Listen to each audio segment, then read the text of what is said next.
Hey, everybody. Good morning. Good to see everybody out there in Saturday morning toy collector land.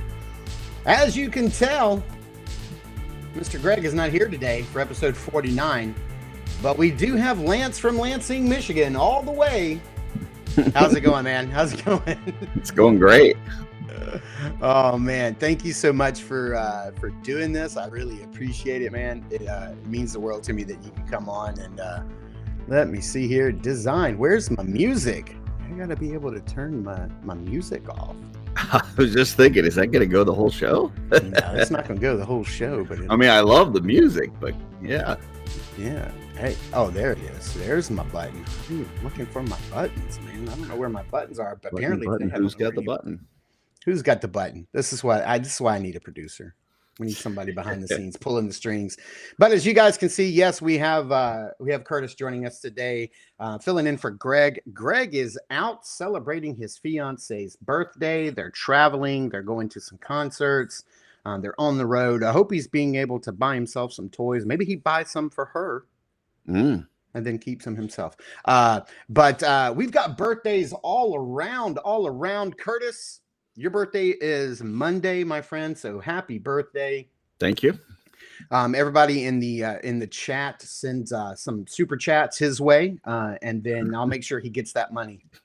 We also have it's officially birthday weekend now because I've gotten to a point in my life where you got to celebrate. I mean, if not the whole week, at least a good extended weekend. So at my house we do birthday palooza. So if your birthday is on a Friday or a Monday or a Tuesday, we celebrate that whole freaking weekend. Like it starts Friday when school ends. Like it's birthday palooza weekend. We're going to do whatever you want to do Friday night, Saturday, Sunday. And if your birthday's on Tuesday, you get 2 extra days of that. Past that, you have to wait till the next weekend. Darla's making my cake today, so I'll get for my birthday, which is on Monday. I'll have cake today, tomorrow, and Monday. There you go. That's man. It's like the little things you open up at Christmas, like each day, like have another little. Oh, happy birthday, Lance! Look at that. There's a birthday wish for you. Let's go and say hello to the chat. We've got Blake. Good morning. Hey, right, Curtis and I were talking about you right before the show went live, dude. Hopefully we'll get back around to that. There's our good buddy Steve. Good morning, sir. Good morning, Andy. And we also cannot go by the birthday wishes without giving a shout out to Brian Carr. His birthday is tomorrow, which is also Mother's Day, and he is also celebrating his son's graduation today, I believe, from college. So just busy weekend for them. Busy weekend for them. Yeah, it's going to be a busy weekend. And yes, speaking of tomorrow being Mother's Day, so happy Mother's Day to all the mothers out there, all the wives out there, all the sisters and daughters out there who are also mothers, grandmothers. For tomorrow, for Mother's Day, I did want to bring up a quick little graphic we are not going to have a tribe tomorrow. Tomorrow was our weekend for the tribe, our House of AWOC fan channel show, but not going to be able to do it tomorrow because of Mother's Day. That's Mother Mika right there. If you don't know, she's going to be celebrating with the rest of her Simeon family. So we're not going to have one tomorrow in honor of Mother's Day. It just didn't work out. We tried, should we do one later in the day? Should we do one earlier in the day? And it was like, because of people being in different time zones, it's just like, no matter when we tried to do it, it was always going to screw something up for somebody. So we just said, you know what? We'll just skip it. And then I believe episode 5 will be in 2 weeks. So let me ask you a question real quick. Are you because I know people are kind of split on this. Are you one of those folks that does something for your wife for Mother's Day? Or are you one of those folks that she's not my mother? So no. I make sure that we do something because I'm very fortunate that my mom is still with us. She used to live with us. She doesn't anymore. She lives with a friend, and so yeah, I make sure that the kids do something for my mom. I try to do something for my mom, and I make sure that we do stuff for my wife. And so like tomorrow, my kids and I are going to be taking my wife for breakfast.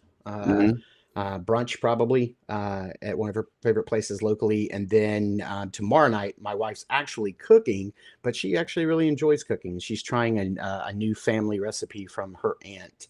And so we're going to be doing that. And it'll be a big dinner for everybody. So yeah, I Gotcha. do. I do make sure. Yeah, for sure. Yeah, See, I'm absolutely. I think totally that's in the super. camp of, she's not my mom. So, Perfect. so like my obligation in my mind, my obligation on Mother's Day is just to make sure that my kids aren't jerks, right? Like, like That's the don't be hardest jerks. thing. That's the And hardest and thing. and on the flip side, when it comes to Father's Day, same kind of thing. Like I don't expect anything from my wife for Father's Day other than if you see the kids annoying me, like help out, make them stop annoying me. So, Yeah. Yeah. Yeah, for I don't expect anything, but I enjoy anything on Father's Day that involves pasties. I'm just going to say that. That just hmm. anything that involves I think you meant pasties. pastries. Is that what you? Oh, No. Pasties. hmm. Let's get back to the chat before we get demonetized. We've got Romero, Toy Hunter. Saludos. How's it going? We have Brick in the chat. Good morning. Good morning. Let's see. Let's see. We have Chris P. Like button smash. Trevor appears in 3, 2, exactly. Oh, Yeah, brick, that's brick. Mala, but a Actually, mother you. like Mika too. Okay, sorry. I knew I was gonna get something wrong. It's coming. Actually. Actually, look at that guy. I love it, dude. Isn't that soft good set incredible? Oh, it's nice. Yeah. Yeah, kid controllers for sure. Yeah, I've already started on my kids. Like, Hmm. no lie. Last night at dinner, I was like, guys, listen to me. You know what Sunday is? And they're like, no. And I'm like, it's Mother's Day. Hmm. You know what that means? And they're like, yeah, we're gonna do something for mom. I'm like, no, you're gonna behave yourselves. That's what's gonna happen. I've already started Yeah. the threats. You know what I found to be the best way to do that? Have them move out. Yeah. That's like the best. That's like the best. We got 6 kids. Only 3 of them are left at home. Well, you're just Man, if checking we, them off. Like, yeah. I mean, we've got the next 2 are twins, and I think they're thinking about moving out together. It's getting real, folks. So that's the way to do it.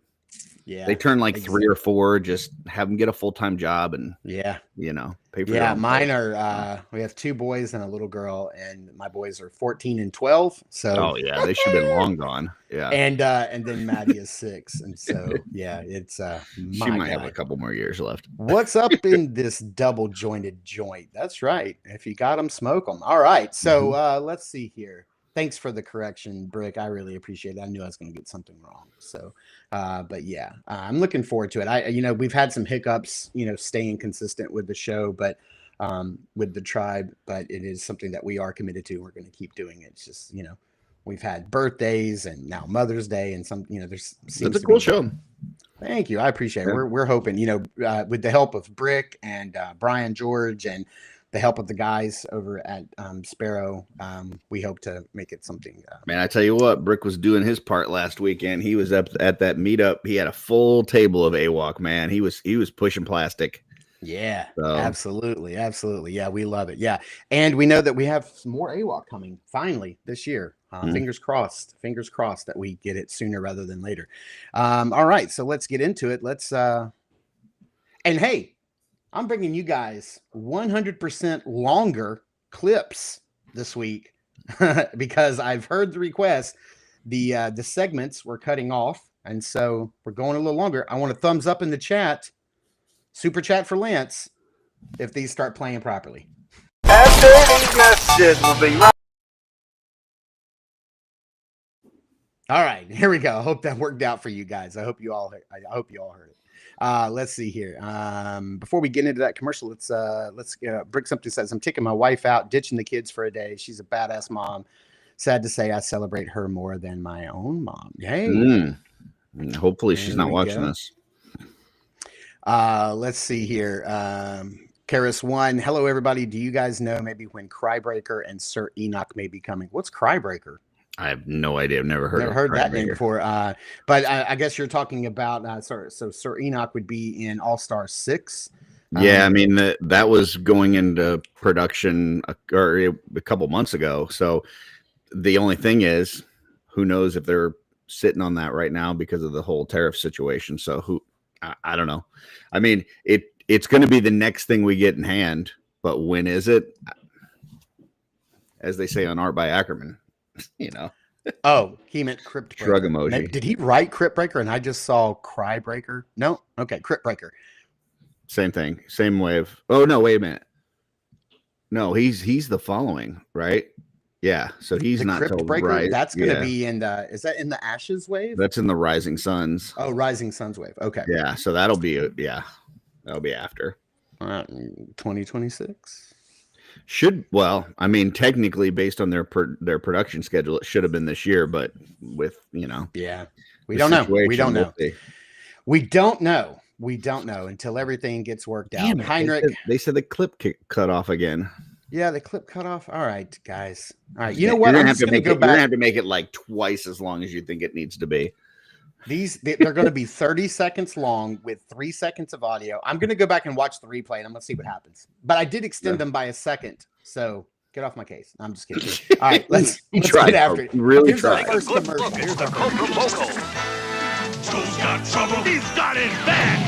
Pogo's got a pogo and it's up in hand. Pogo's loaded for action. It's the new Cobra Commander, Cobra! But Joe's coming back with the G.I. Joe Slam. On the run for gun, G.I. Joe Slam. It's out back in Creation Land. It's got a 4-cannon gun that can swivel to face the enemy. G.I. Joe, American hero. Live the adventure of G.I. Joe. Cobra Pogo, G.I. Joe Slam, and figures sold separately. Go, Joe! We now return to the real ghost. I forgot that little guy had a voice. I forgot that little ghost had a voice. That's crazy. I pulled that commercial just because I love the mix of characters in it. Crazy Legs, Outback. Outback's one of my top 5 favorite shows. And Battle Armor Cobra Commander. And I love those little vehicles. The smaller vehicles, dude, I love those so much. Like, I would kill for a Pogo and a G.I. Joe Slam, like in the classified line, because I have space for that. Like, that's the kind of vehicle that I would like for like Cosmic Legions. Like, I don't need a big spaceship that takes up my whole living room, but just like a little, little cloud jumper kind of thing, like something. Yeah, that would, exactly. Blake says most of the toy factories are still working as normal. Okay. That's good to know, because I was watching an interview with one toy exec, and he seemed to make it sound as if toy companies in China were like, some factories were just like full stop, because they're like, we don't know if clients are going to pay their bills. Like, we don't know how that's going to happen. So they just stopped producing. So it's good to know that some of those factories are still working. Well, I got a little update for you, because while that video was playing, I went and kind of pulled up the YouTubes to see. And I think as of last week, when you played that After These Messages, I think we got After These Messages will, and then it cut off. We got on this one, we got After These Messages will be right, and then it cuts off. So you're close. You're like right there. Right. You just got to go a little bit longer. All right. So it seems like the problem is the one that has Charles's like little After These Messages. When we get to the other clips, guys, let me know if the audio cuts out on those, because they don't have like audio. They just have music. So just let me know. There you go. As far as like the production and stuff, I mean, my understanding is, production is full for it, because these things are scheduled, and like if you can't just hold something up, right, because there's something else behind it. You've got different companies working with these factories, and they've got a schedule on when they're going to get their stuff in there. The problem is that after they're producing it, they're just, a lot of these companies are just holding it there, right? Like they're taking up warehouse space, not shipping it, because my understanding is the tariffs get applied on the day that it gets put on the boat.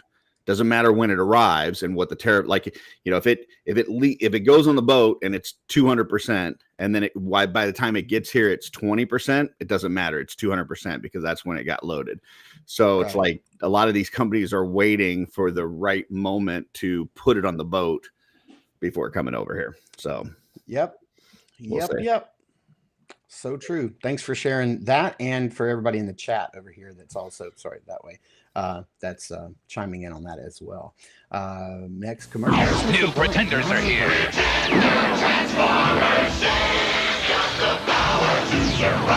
robot pretenders look human, but Pretenders hide the Transformers inside. pretenders split apart to reveal a powerful robot inside, then reassemble to fight alongside their transformable robot. But Decepticons have pretenders too. Pretender Transformers, they've got the power to surprise. I remember those, and they were such garbage figures. They were. I mean, it was a fun idea, and I had some myself, but I was like, you know, the outside shell like did basically nothing. So you're like, man, this is just. Yeah. I had the Decepticon shark. My parents didn't buy it for me, but I think I traded one of my friends for it, and I and I think if I remember correctly, I had the shark shell. But I think he put a robot in it from another one. So I don't think that my two matched. But I don't know. Is this what Michael Bay did in one of his movies? Like when I think it was was it the second or third movie when Shia's character goes to college and he meets that blonde girl in the dorm room, and then she turns out to be a Transformer? Maybe. Was this what he was going for? Was it the Pretenders? Maybe. Blake said Curtis is spot on. Usually am. Shadowbird says, I purchased 2 items for China recently, and they're shipping air freight. So there you go. Yeah.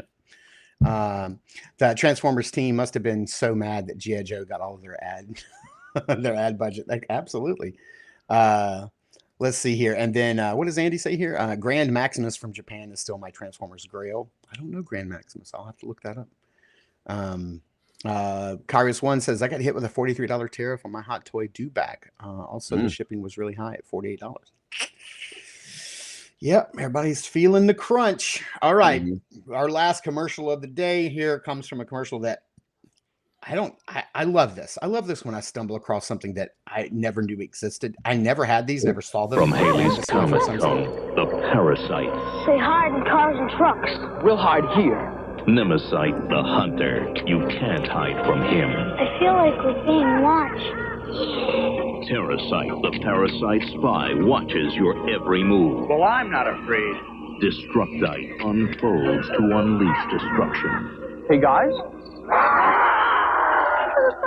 Parasites from Matchbox. Can you collect them before they collect you? So this also, I thought this was a funny kind of like pairing with the Transformers commercial, because here you have Transformers that were like, hey, let's try something new. Let's make human characters that have like a robot hidden inside of them. And then here's Matchbox being like, hey, let's be like Transformers. Let's get in on that Transformers craze and like make some little robots. Did you have any of these? Did you ever know about them? I didn't even know that those existed. And I got to say that it's kind of a cool concept, but I think the commercial is garbage. Like you got these things. It's like these vehicles that are having things inside, and then you're setting it in the woods at a campground, like talking. I don't get the correlation. Like it doesn't seem, you know. Like, right. Did you catch the little thing at the commercial beginning where it was like from Haley's Comet? Like that was during that Haley's Comet craze, you know, like this thing is scary. It's almost like they already had that campground scene set up, and they're like, hey, by the way, what are we promoting today? Oh, it's these cars that have things inside. Yeah. Okay. Hurry up, guys, because we got a Barbie commercial shooting on the campground here at 12:30. You got to hurry up. Yeah. There's going to be a Play-Doh group coming in at 3:30. I think it was. I mean, it's an interesting idea. I probably, if I knew about it, I probably would have got at least one or two just to see what they're like. So they're fun. They're fun. I didn't know anything about them. All right, so you guys, let me know about this clip. Let me know if this clip plays. If you hear all the audio.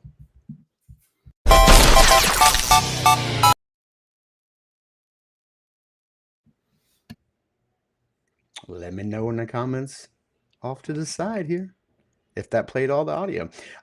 So yeah, we're going to go ahead and we're going to do name that tune, and that is where I pick a clip out of a cartoon, and you guys have been crushing it. Like every single week somebody's like, that's what that is.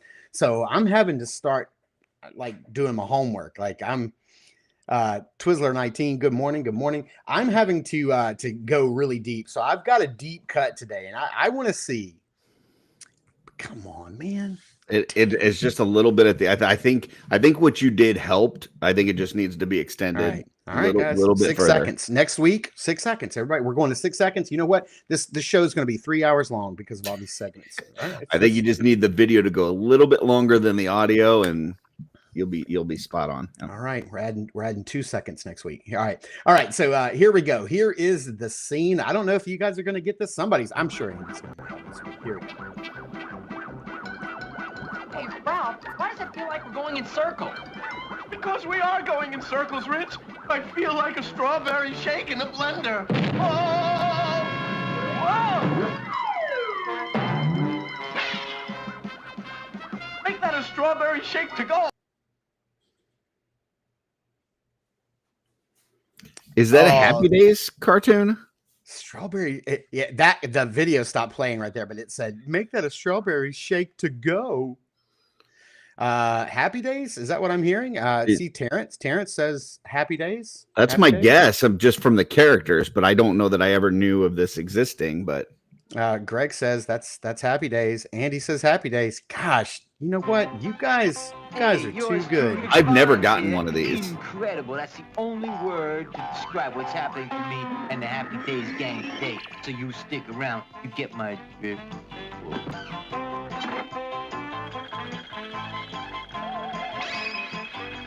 I did not know they did a Happy Days cartoon. Me either, dude. I did not know. That's crazy. We got it all together now, gang. Here's the intro. It's doggy named Mr. Cool and the Good Group. One flaky time machine and a future chick named This was such a Scooby-Doo ripoff. Gosh.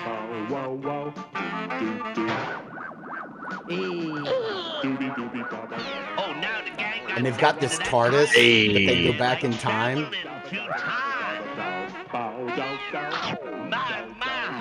Of course, why not? They do not D&D. where that machine is going, but they sure hope to get back to 1957 Milwaukee. Can you dig it?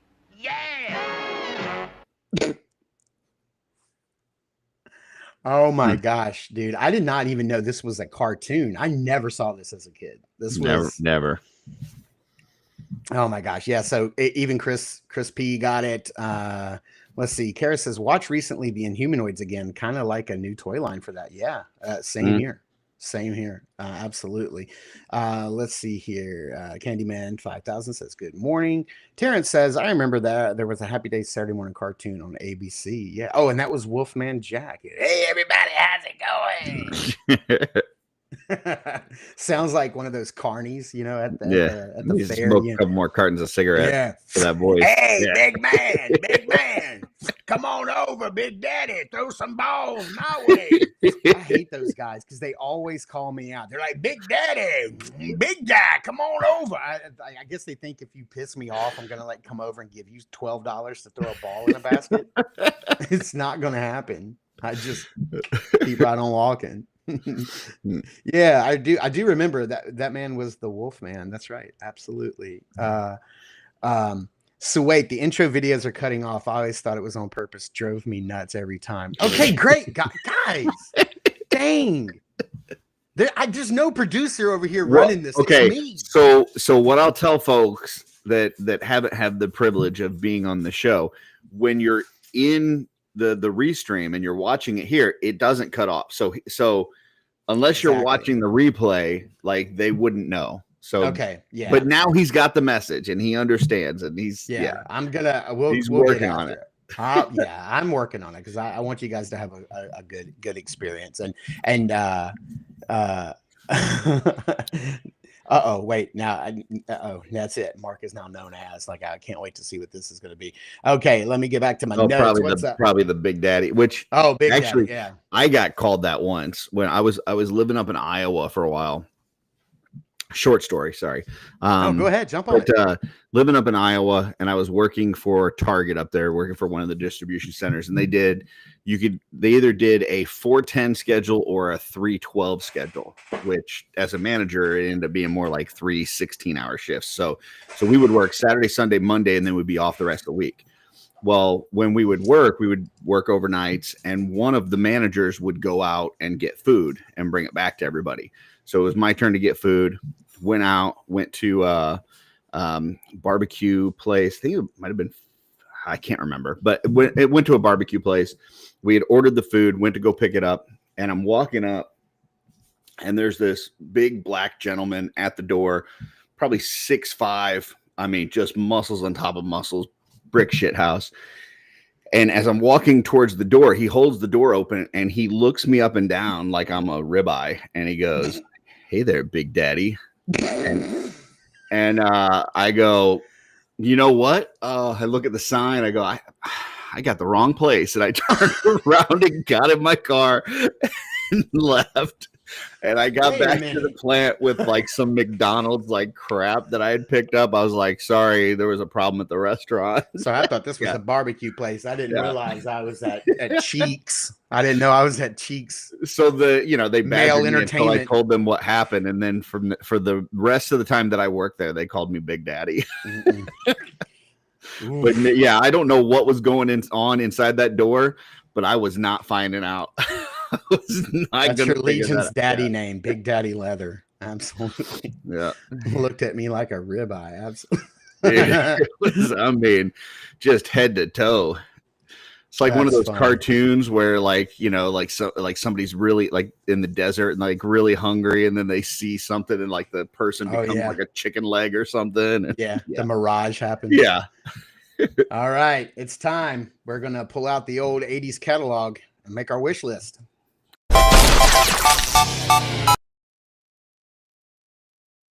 Man, I hope it's something good. Man, okay, we'll see. So one of the things I did this week was I wanted to make sure that this was. I put the original page from the catalog, but it's from the same 1980s Sears Toy Christmas wish list book.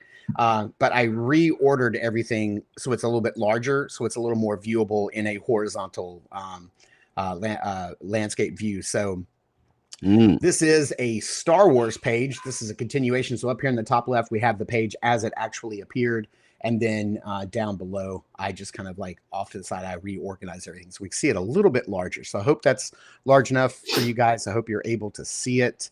I'm actually going to pull up the actual file. Actually, I can't. I can make this full screen though. There we go. So I just wanted to pull this up so we can look at it, look at the prices. So I'm going to move my camera so I can actually see some stuff. Sorry, guys. And so this looks like a lot of like Return of the Jedi stuff here, which is really cool. And then we even get into the Star Wars droids, which I never had any droid figures when I was a kid, like from the Droids cartoon. Same. I had a couple of the Ewoks, like from the Ewoks cartoon. I remember having like some crazy little Ewoks from that cartoon. But and then some of these vehicles down here, like I, J, and K, I have never seen these before. Like this was something I didn't even know existed. Yeah, that's new to me. Yeah, I don't think I had that Ewok battling ram as a kid. I definitely didn't have the skiff, that little skiff as a kid. But one of my best friends did have that A-wing, and I remember playing with that a lot as a kid. So we've got some vehicles here. We've got some figures here and like some smaller vehicles. You circling anything on this page? I mean, if you're making me, I will. I was hoping that you'd have like superpowers or something cool, but man, sorry, I don't plan them around the guest or I would have. No, I mean, I wasn't the hugest Star Wars fan, but I definitely would have picked up that the Han Solo and the Carbonite. I would have grabbed that. I think that battle ram thing is pretty awesome. Probably would have got that one. So, and I always loved the look of the Ewoks, so I probably would have picked up those guys. Yeah, let's see here. Down below, I is called the Imperial Side Gunner. It features a removable sidecar with it pivots horizontally 180 degrees and also pivots vertically 360 degrees. That's crazy. So that's really cool. And then J is called the ATL Interceptor. That's a cockpit, opens with 2 positions, rotating wing, will activate side laser cannon. And then K, I don't know, do these come together? Yeah, it's called the Body Transport 2-pack rigs. Pack consists of the 1-man sand skimmer and the security scout. That's pretty cool. I probably would bring some of those home because I never had those. I would circle those up for sure. I never had those as a kid. And then G, what is G here? This is the Star Wars 4-pack. It looks like it says ducks and Ewoks, but that's not. It can't be ducks. What is that? But whatever those G, I would probably bring those because those are wild looking. I never had any of those. They almost look like some sort of the random aliens that they'd have in a cantina or something. Right, absolutely. Yeah, I never saw any of those as a kid. Let's see here. Let's get back to the chat. What is the chat talking about? Let's see. Let's see here. Kyra says you showed up at the Blue Oyster. I'll bring my camera back. Possible. Maybe. Yeah, where are you getting barbecue from the Blue Oyster? A lot of Blue Oyster jokes here. I think it was Famous Dave's, but I'm not positive. Oh, we have one of those right down the road from us. Let's see. Sounds like you found the Police Academy bar. I love the 80s reference. Let's see. Terrence says, we have a restaurant chain here called Flanagan's, and the man who is the iconic character kind of looks like Curtis. He's referred to as Big Daddy. I wonder. Oh, wow. And then Chris P says my audio cut off last half second. All right, guys, I got you. We're gonna fix it for next week. I wonder if your audio is cutting off. Yeah, I don't know. But here's the thing: we're gonna fix it for next week because I forgot to mention this at the top of the show. Next week today is our 49th episode, which means next week is Greg and I's 50th episode of Double Jointed. So we're gonna have to celebrate some way and maybe do a giveaway. So don't hold me to it. So that's going to bring us to the end of Wish List. Some nice Star Wars stuff there that I never knew existed. So let's get into our pickups.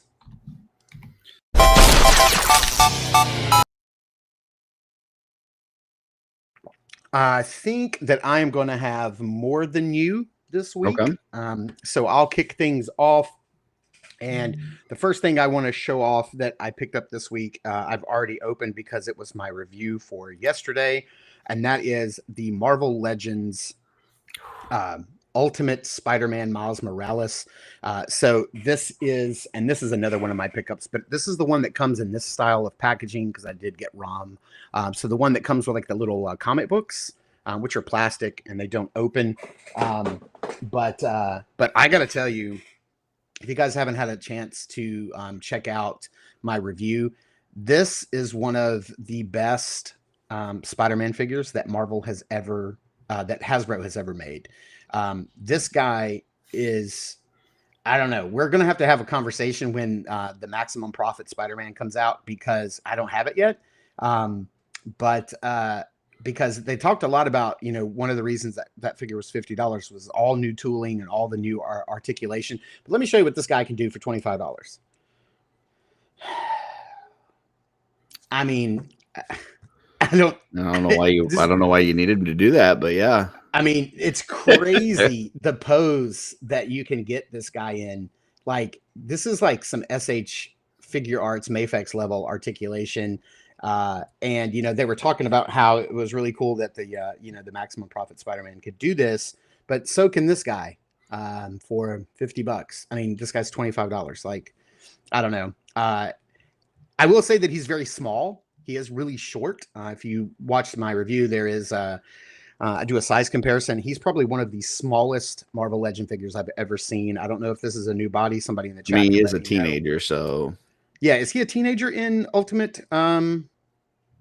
Spider-Man Miles Morales? I don't know. The head's really nice though. I will show off this head.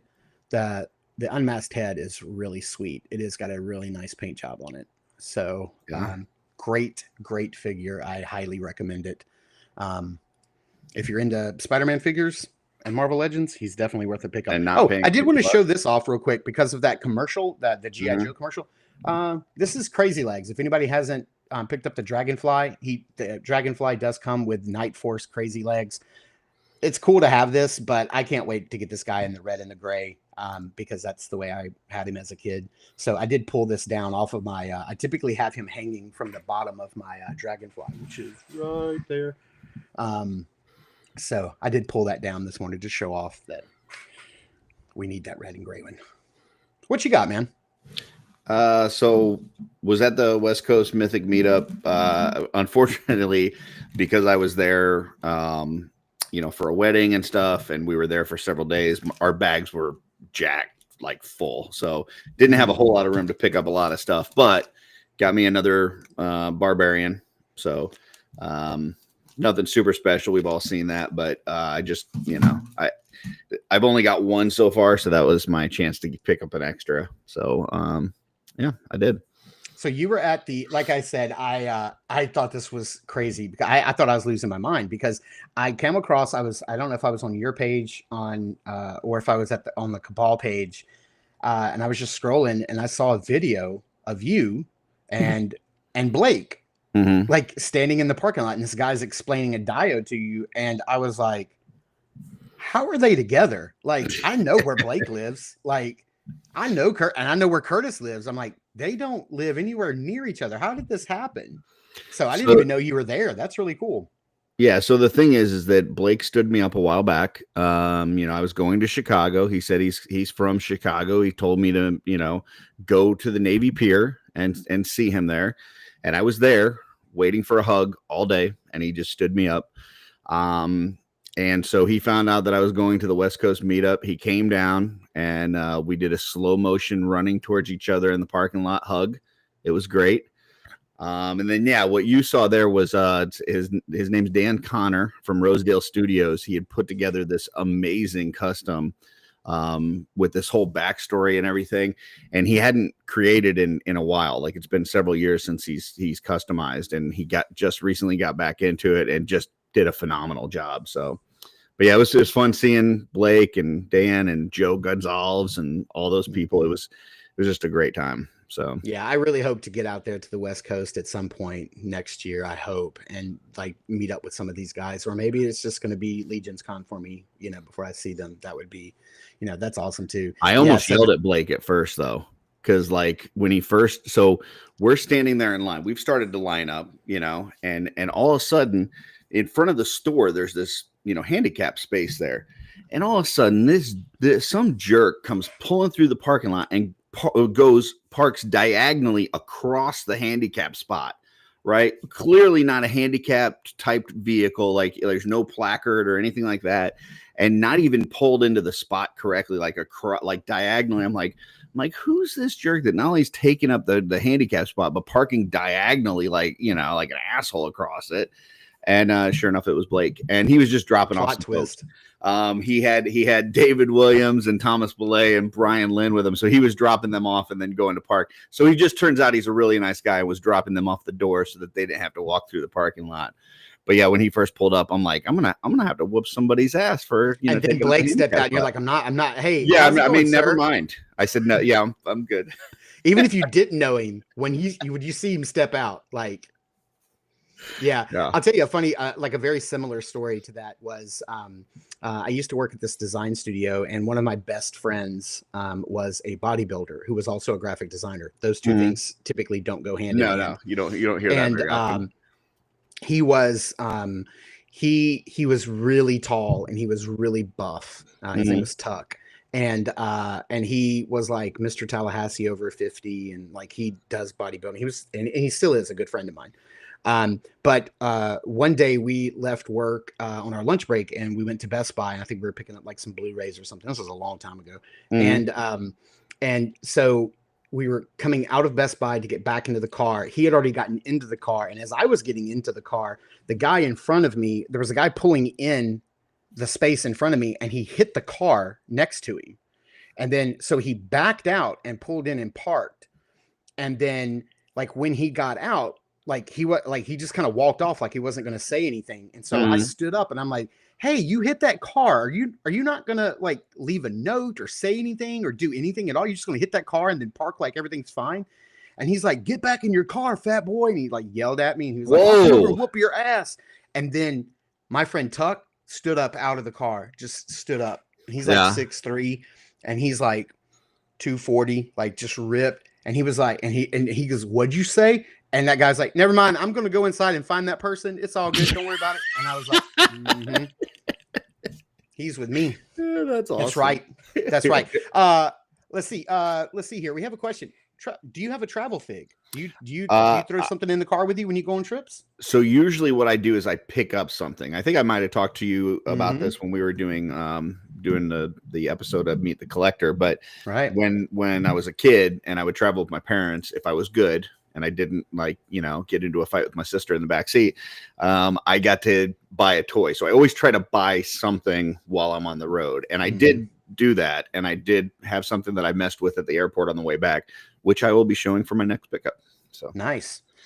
Blake said I was coming in hot, had to drop off the crew. Mm-hmm. That's not a metaphor for needing to use the restroom, by the way. He's talking about the people that were in the vehicle that he needed to let out.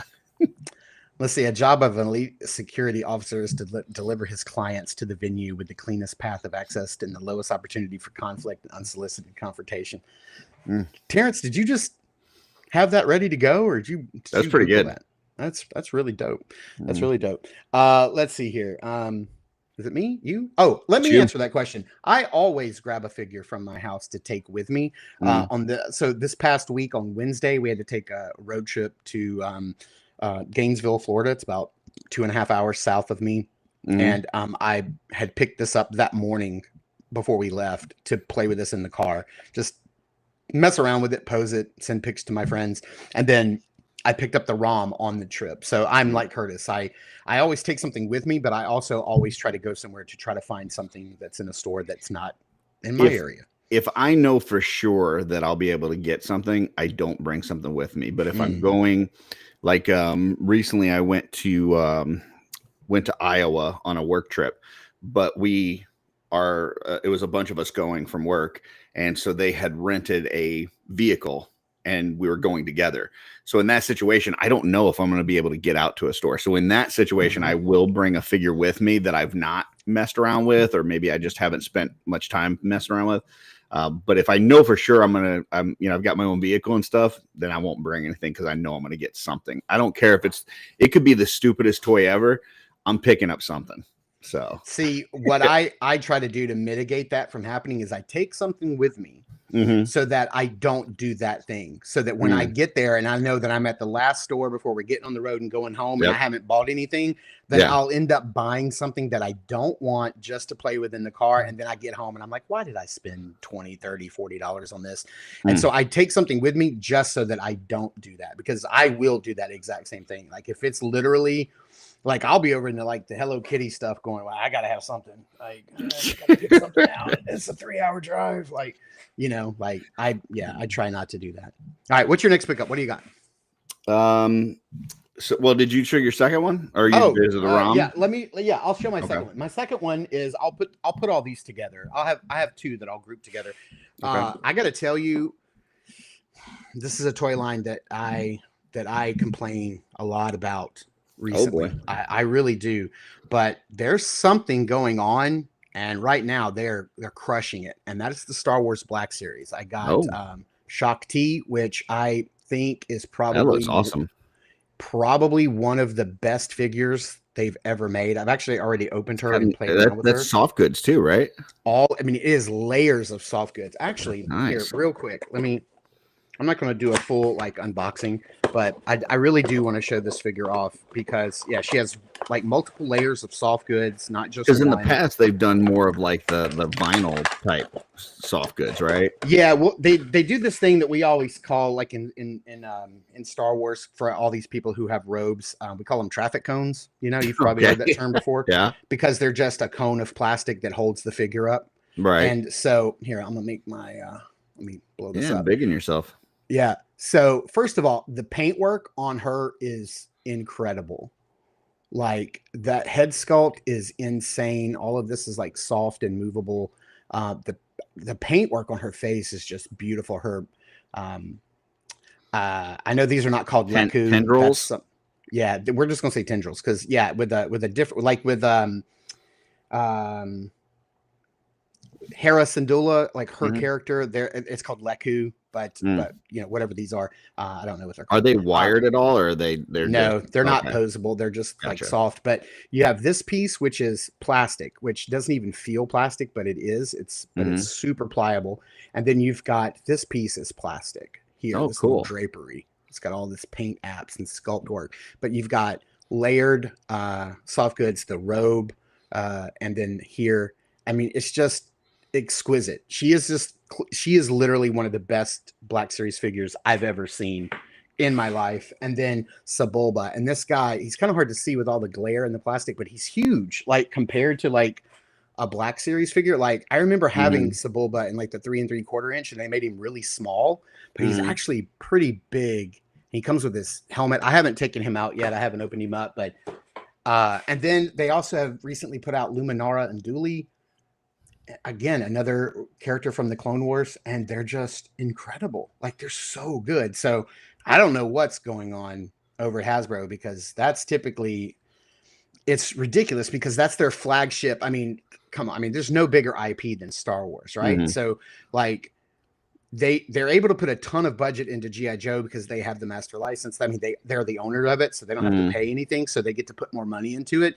But Star Wars has always been kind of like behind G.I. Joe, behind Marvel Legends, and then it's like, as far as quality, like Black Series is just, it's like a throwaway. It's like they're just checking boxes, but their last 3 or 4 figures have just been fire. So, well, they just locked up the licensing with Disney for Marvel and for Star Wars for the foreseeable future. And my understanding from talking to Christopher Kelly, who has a lot of like ins with the industry, like he knows a lot of people, said that basically it's a much more beneficial deal for Hasbro than what it has been in the past for this stuff. And so if that's the case, if maybe they're not paying as much in licensing fees for these, maybe they're able to put more towards the figures themselves. I don't know. But I hope so. And then also, if anybody follows a guy on Instagram called Mr. Stevie 18, he has worked for Hasbro. He's a British production manager. He's worked for Hasbro for a while now. But he, I think last year moved over to the Star Wars. I think I don't know exactly what his position is at Hasbro, but I want to say he's one of like the brand managers for Star Wars. And he is a huge toy fan. If you watch his Instagram feed, like he is always ordering like cool retro, like 70s and 80s toys, Mr. Stevie 18. And now that he's moved over to the Star Wars team, he puts up a lot of teasers, and like his social media presence that he brings to the Star Wars team is incredible, both for vintage and for Black Series. And he put up a very cryptic message just a couple of days ago on his Instagram, and he said a new era is coming. Ooh. And so I don't know if that means that they are going to be producing like a whole bunch of new Star Wars figures, both in the vintage, retro, and Black Series collection for a new era of Star Wars that has been largely overlooked.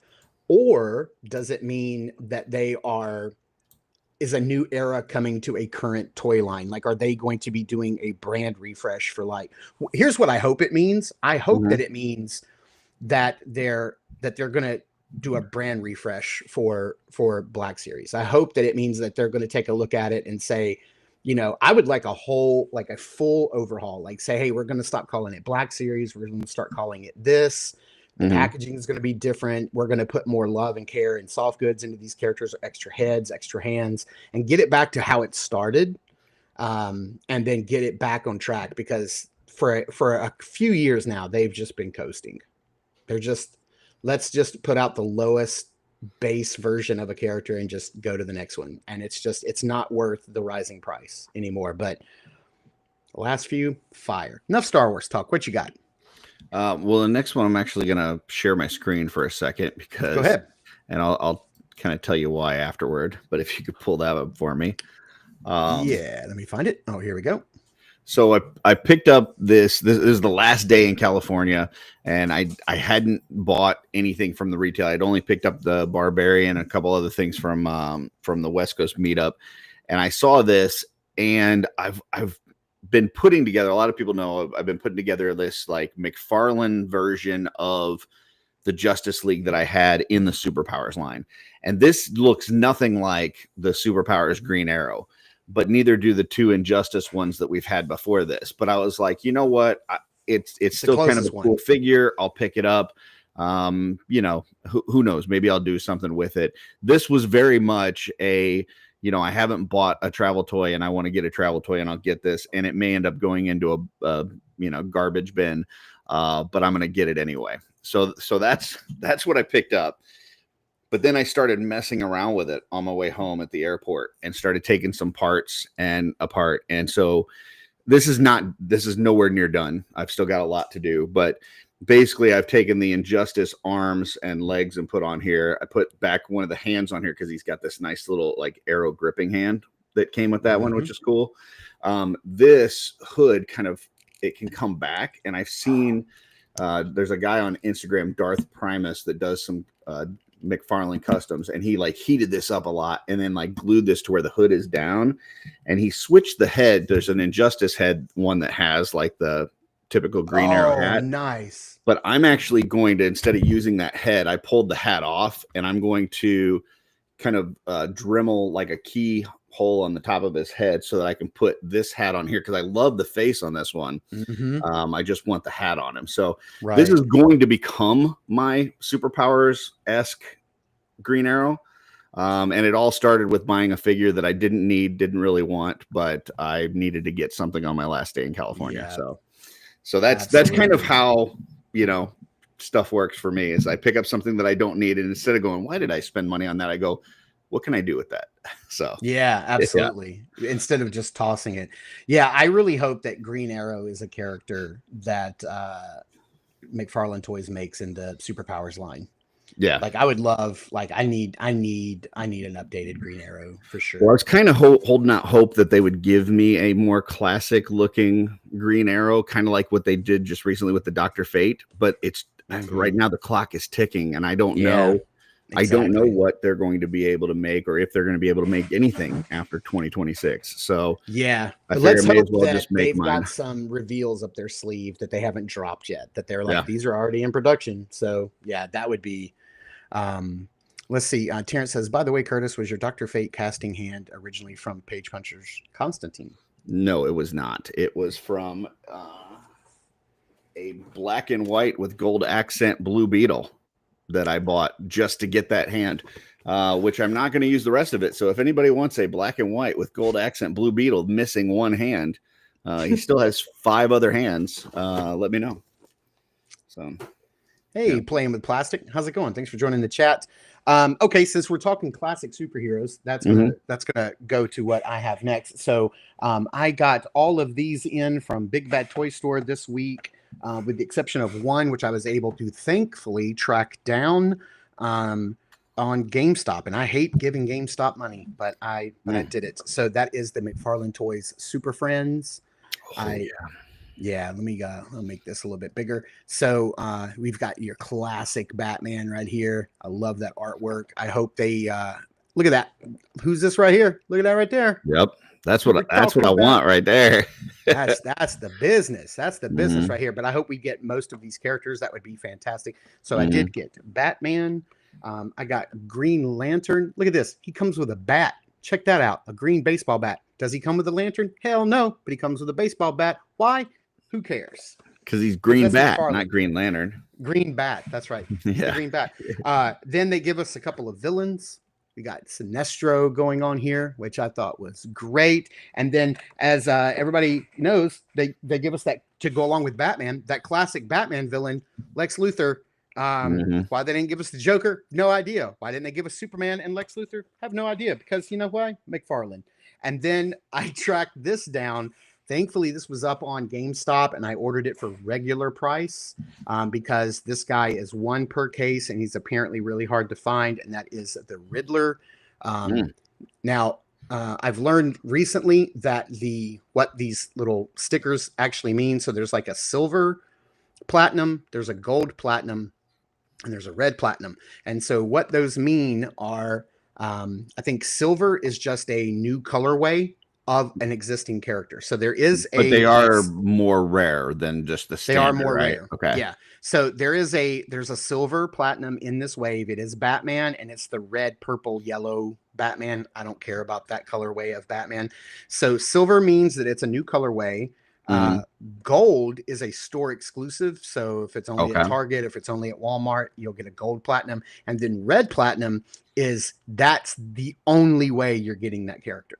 And they say that red platinum is not going to be major characters that you need. It's going to be deep cut, rare characters, very deep cuts. Like the Riddler is a deep cut. Like who knows this guy? But a guy. The superpowers, because that's from the cartoon, and I don't remember him being in episodes of the cartoon. So I can't remember a single episode of this cartoon, but I remember I watched. Oh, I love that cartoon. It was awesome. This cartoon is incredible. It's so good. But yeah, so I was seeing this guy go for like $100 on eBay. And then GameStop just put him up for like $24. And I was like, hey, I'll take that. So I'm not going to track that guy down on eBay. So I did get all those this week, and I can't wait to get them opened up and just play around with them. I don't think I'm going to do any reviews on these guys. These are just for me to open and play with. So yeah, classic superheroes. Beautiful. I've just got one more. So while I was at the meetup, one of the artists that was there, we all know and love, David Williams.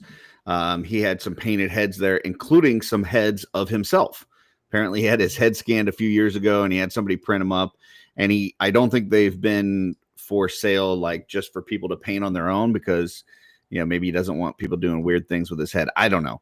But he had some painted up with some white and black, like face paint on it. And I thought it would go really well with a headhunter. So that's what I did. And yeah, I think it looks awesome. So if you guys see David Williams at a show, pick up one of his heads, throw it on a headhunter, and call it a day. So you too can get David Williams' head. Yep. So speaking of David Williams and heads, I actually reached out to him a couple of weeks ago, or maybe a week ago. I can't remember now. I think it was last week. I reached out to David and I was like, hey, do you do commissions? And he was like, absolutely. What do you need? And I was like, well, I have this head that I bought of Rain Carradine, which is the main female lead from Alien Romulus. And I bought this head from a 3D printer sculptor from the UK. I've been sitting on it for a while. I want to make a custom Rain character for my NECA, like Alien Romulus Alien. I just love that movie. Romulus is so good. And so I was like, I can paint heads, but like more like I can paint a jaguar or I can paint a goblin, but I can't paint to make it look like a person. And is that something you'd want to tackle? And he's like, absolutely, send me that head. You let him know that you'd already reached out to me first and I was busy. And yeah, exactly. I was like, Curtis can't do it. Appreciate that. And so and he was like, yeah, I'll take it. So I sent it to him with the return label address stuck down in the box. And I was like, I'm in no hurry. Like I bought this head like 2 months ago and I've just been sitting on it. So just get to it whenever. And he's like, absolutely. So can't wait to see what he does with it. I know he's going to crush it. Oh yeah. Yeah. He's awesome. I do have 2 more pickups that I got from 2 different people, but I'll just put them together. You'll just throw them on the ground. I'll throw them on the ground. I'm really excited about this because these are the last 2 4 Horsemen figures that I needed before to complete the Necronominus wave. So I ordered Sir Adalric from Steve Mank over at Articulated Empire and got him in this week. Great dude, great shop. Yeah, please, yeah, and head over. He's having a sale right now. I think he was the first one that I learned about the price drop from the 4 Horsemen. Was he messaged me and he's like, hey, I'm getting ready to, like, the 4 Horsemen have authorized like a price drop on these like specific figures down to 37. And I was like, great. And he's like, can you help me promote it? And I was like, for sure. So we planned a lot of content. Like last week I had a video up about All Stars Wave 5 and which figures are my favorite from that wave. There's some bangers in All Stars 5. So And then Jeff Conlon on the Cabal on Facebook was having a sale. He was like, I got to move some of my older figures. And he put up Sir Utzak, who I didn't have. And he shipped this. I got this for $60 shipped and he threw in a stand, a 4 Horsemen stand. That is essential for that character. I didn't even know. He didn't tell me it wasn't in the listing. It's the only figure I have with a stand on it currently, but it really helps. So, and finally, after all this time, I get to use. Let me see here. I get to use this. Look at this. Very nice. I get to use this for my Sir Utzak.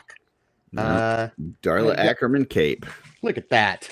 So yeah, I can't wait because I had those capes, but I don't have him, or I didn't have him or Baradak. So yeah, I'm just I can't wait for Baradak. He looks so good. Yeah, absolutely. Let's see. Terrence has got a lot of stuff here.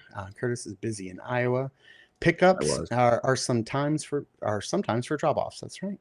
And then Sir Big Greg. Absolutely. So, are you done with your pickups? No more pickups? I am done. Real quickly, you were talking about Steve Mank. Just real quick story about how I met him. I was up at MesquiCon a few years back, and I had been actively telling people that I was trying to avoid AWOC, right? Because I just didn't need to go down another rabbit hole.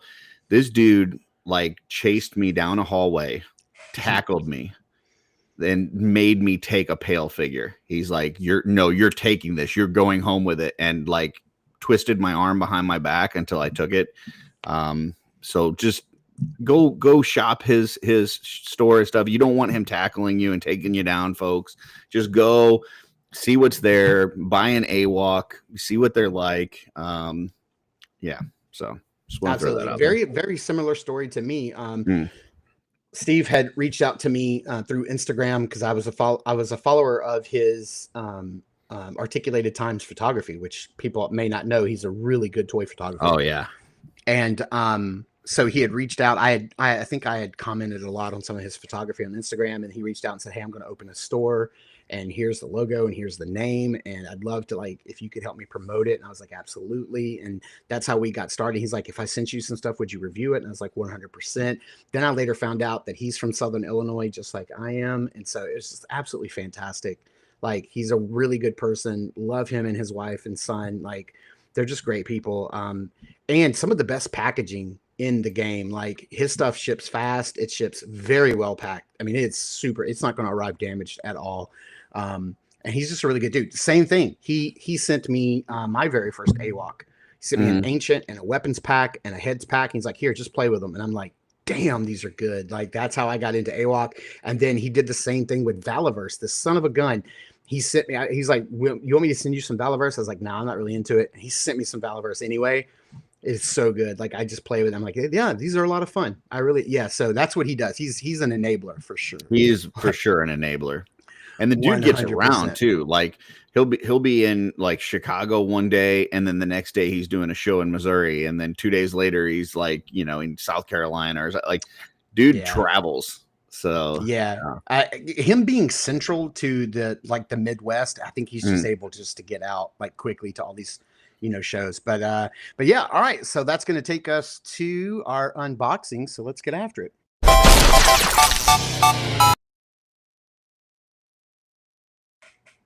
I'm really kind of glad that the chat has started getting into some McFarlane on DC talk while we've been chatting. A lot of talk about McFarlane toys, because that's what we're going to be opening today. Curtis, what you opening?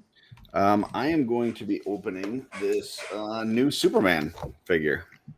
Nice. So, very cool. Of course, in the very vein of superpowers. And I'm going to be opening the Max Fleischer cartoon version Superman. Very nice. So we're just going to get into it. I haven't opened this guy yet. I haven't messed around with him. I love the back of this artwork. That is so cool. That's worth cutting out and putting up behind the figure. Look at that. Oh, that is that classic. Dude, do you know how many cups and plates I had with that artwork on it as a kid? That's great, man. Love it. I love this. It says 64 pages of action, all in full color. no black and white pages here. Mm-mm. I found this. I think I got this from Big Bad Toy Store. I didn't find it. I got mine from McFarlane directly. So. Yeah, and I would buy more love. from them. I've seen some other folks that are getting both excited and nervous about the fact that we're starting to finally get these like classic color DC characters, but that also we may not get them after 2026. So yeah. Let's 2025, the year of negotiations. Yep. Who'd have thunk it? If you really do like that artwork and don't want to trim it out and stand it up behind your character, you do get this beautiful little card with that same exact artwork on it. I love that Max Fleischer artwork. It is very cool. I love that they do the cards, but I'll be honest, they all are just sitting in a pile, like in a drawer next to my bed. Yep. So I can't bring myself to throw them in the trash can, but I also do nothing with them. Yeah. Oh, lots of little tabs to cut off. Probably should have done this before, but then you wouldn't get that ASMR. Mm-hmm. All right, here comes silently trying to open your bag of chips or candy that you brought in to the soft good cape with wires. Yeah, let me blow you up. Oh, yeah. I'm still opening mine. Look at Ooh, that. I love that classic cape. The cape is brilliant. The only thing, so a couple things with this. I've seen some people modifying this. One thing that I'll tell you, first off, if you're getting into McFarlane and you want to make these look just a little bit better, hit them with a little matte clear coat. Get some Mr. Super Clear matte, and then just, if you got soft goods on it like this, just hold the soft goods like this, spray the body down, take some of that shine off of it. It really makes them look like a much more premium figure. And then with this one, I saw there's a gentleman called Tony's Figs on Instagram. He's also got a YouTube. There's on this Superman logo, it's got like a black outline around it. And if you don't like that, he's got a video where he kind of takes some nail polish remover and removes that Superman logo, and then got some vinyl ones that you can put over here that makes it just look even better. So I've already ordered the stickers. There are the vinyl labels. They're over there, and I will be working on that with this character. But other than that, I think he looks great. So a little matte on it. Wired? Yep, wired cape. Nice. So it's actually got a pretty firm wire too. So yeah, it's nice. That is very nice. I would say that mine, not a lot of shine to this character. That's good. He's pretty matte. He's got a pretty matte finish. Some of theirs come out super shiny, and then some of them not so much. So, and then that head sculpt is just great. It has the squinted eyes that we always saw with Superman. God, I hate the joints. I hate the pins just showing, but no design on the back, just like in the cartoon. It just has a very stiff wire, very thin cape, which is really nice. It's also short, which, this version of Superman had the shorter cape, which was really cool. And yeah, this guy's nice. He does come with a stand, of course, and he does come with two of the open splayed out hands, I guess, very much like the hands you use from Blue Beetle for Dr. Fate. So that's pretty cool. But yeah, this guy is beautiful. Like, I haven't opened a McFarlane figure in quite a while, honestly. I see Candyman's talking about that they look great, but the scale doesn't work for them. It is a different scale. It's more kind of your 7, sometimes 8-inch scale, depending on what the figure is. So it doesn't mix well with other lines. Like if you try to mix this with a Mafex, it's not going to work. But if you're just keeping them by themselves, like it's, separate, like for me, I've got 2 McFarlane collections. One is just the Bat family. So kind of all the Batman characters. And then the other one is my Justice League. And so if you're not mixing and matching with other lines, the scale doesn't really matter. And I actually like the more kind of elongated characters. Yeah, look at that. Yeah, that that's guy cool, poses. He poses really nice. Rob says, do you have any advice on making the head sculpts on the figures look better? I don't know. I mean, I'm going to agree with you. I think that that head sculpt that you just showed on the Green Arrow looks really good. Yeah, I think. Here's the Green classic. Arrow. Here's the Superman. I mean, I think both of them look pretty dang good. Now, like with any kind of retail figure or a lot of retail figures, they do the thing where they sculpt it in the flesh color rather than painting it. Mm-hmm. So, I mean, you could always throw some paint on it if you want to, but I think you really just hit this with a matte coat and call it a day. Yeah, absolutely. Yeah, I love the outstretched hands. That's so dope. This is going to be a fun figure just to like play around with, just to like pose. I'll probably just leave it on. I have a few shrines in my toy room, so I have one dedicated to all Spider-Man figures. I have one for Batman. I have a lot of Batman. He's my favorite character. So is Spider-Man. My top 3, and then over the years, I've just slowly started getting a lot of Superman figures. So I almost have enough for like a Superman Grail shelf. I mean, a tribute shelf myself. Chris P says, say what you want about Todd. He hit it right with the wired capes. Yeah, just a little too late in the game, especially, if we're talking about something that he could potentially lose the license. We don't know how it's going to go. We don't know if he's going to lose it or if he's going to continue to work with them in conjunction with Mattel. We don't know because Mattel has now the big DC license. So I don't know how all that's going to shake out next year. And we don't know, what he's going to be able to make. And we also don't know what prices are going to be for things, with the whole political situation, everything going on. But I've got to say the fact that he started to give us, like the Guy Gardner Green Lantern has like swappable faceplates. Mm-hmm. You've got soft goods that are wired, and you're still getting these figures for like $25. Like it's unbelievable the price and articulation that you're getting on these things. And is it perfect? No. Yeah, you got pinned joints, you got sometimes shiny plastic, but you're not paying $100 like a Mafex. You're paying $25. So for the price, I don't. Some people might argue Jada, but I don't know that there's anybody out there that's giving you more for $25 than McFarlane right now.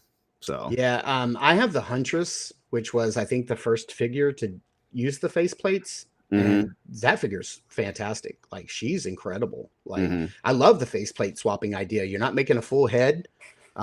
Sometimes, given the design of the suit or the headdress, or even with the hair, you can make them kind of seamless. You can't even really tell where the faceplate stops and starts, which is really cool.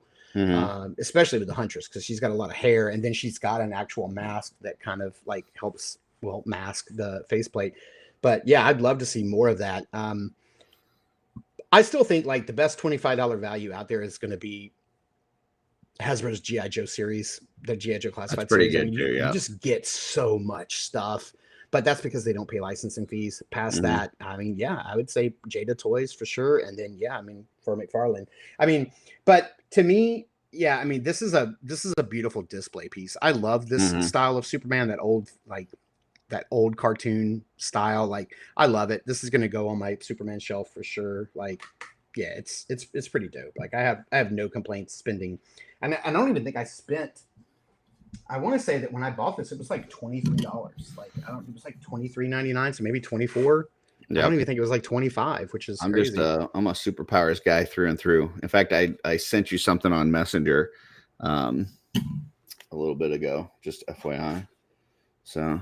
I closed Facebook once the stream starts. Gotcha. So I don't hear those diddling, diddling like the whole time. But so that's going to do it for our.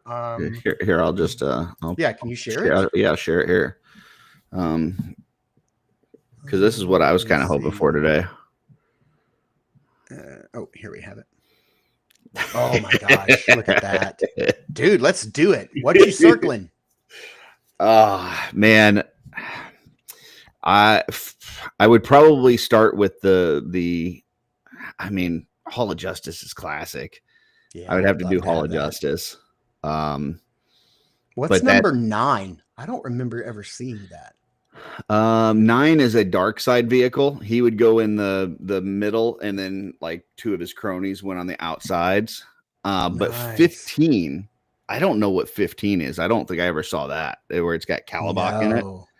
I didn't. Or 16. I never saw that red car. Who is that for? The I have Flash? no idea. I don't even know if that's.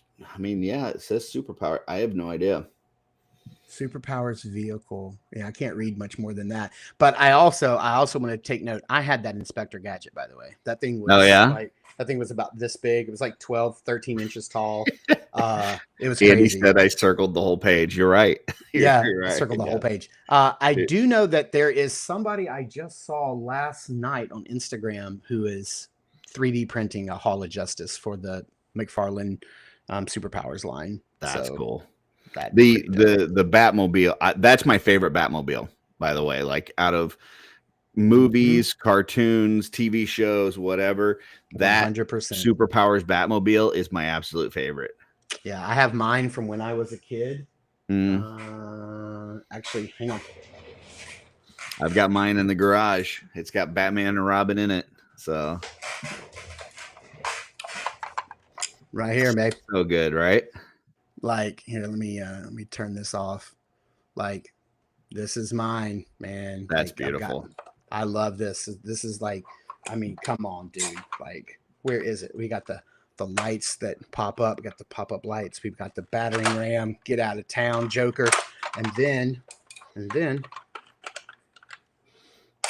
come on. And even back then, for like $3 a figure or $4 a figure, we were getting soft good capes back then in the 80s. Look at this. This right here. Oh man, you still got movement and everything. Dude, let me tell you. If I ever was on an episode of Meet the Collector, and I was asking myself, what's the one figure I would grab if my house was on fire? It's always going to be this. This is my favorite action figure of all time. It's a great one. Hands down. Hands down. There's no competition. Like, this is action figures peaked at that figure. Like, there's no better figure out there. I picked up something else this week that I should have shown. You can tell us. What is it? I picked up some. I collect the Batman Returns line, the Kenner. Okay. And I had a claim sale going on in the Purple Gang group that went really well, but there's some stuff that didn't sell. So I took it to a local toy shop to see what they would give it for me for it, which was chump change, but whatever. But I ended up making a trade with them, and I picked up some more of those figures that I didn't have and just kind of added to my collection. So I got some new in-box Batman Returns and 89 Batman figures that I was pretty excited for. So yeah, I just saw those hanging in my Target, the newest wave of those Batman Returns figures. Those are the ones you find at Target, right? I'm talking about the vintage. Like the vintage. The original Kenner, like where they did the Batman sculpt and then they repainted it like a bunch of different ways and like all different colors. And I collected them all. Yeah. So, okay. All right. I'll have to like do a little, I need to set it up better, but I need to do like a little tour of that and post it because like I think at this point I'm only missing like 2 figures for the whole, like both the 89 and the Batman Returns. I think I'm only missing like 2 figures. So sweet. That's a good, I mean, you're going to be done soon. Let's see here. Okay, we're going to get to our double down because we're running a little long. So let's go ahead and get to it because we've got a special guest coming on. Still waiting in the wings. So let's get to the double down. We're not going to do too long of a double down. It's a pretty quick one today.